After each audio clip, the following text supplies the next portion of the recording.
అందరికీ praise the lord. ఇజ్రాయేలీలను Canaan నడిపించుటకు, వారిని ఐగుప్తు బానిసత్వం నుండి విడిపించుటకు ఫరో నిరాకరించినప్పుడు సర్వశక్తుడైన దేవుడు మోషే ద్వారా ఐగుప్తు దేశంపై ప్రయోగించిన ఆయుధాలే ఈ 10 తెగుళ్ళు.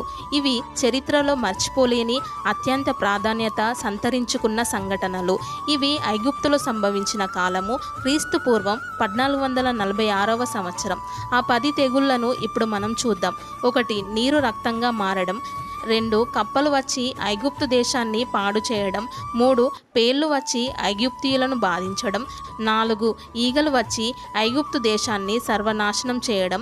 5. పశువులకు తెగులు వచ్చి మరణించడం. 6. సన్నపు ధూళి పొక్కులుగాను దురదలుగాను మారి రాజు మొదలుకొని ఖైదీ వరకు బాధించడం. 7. వడగండ్లు పిడుగులను పడి ఐగుప్తు దేశంలోని పంటలు, పశువులు, మనుషులు చనిపోవడం.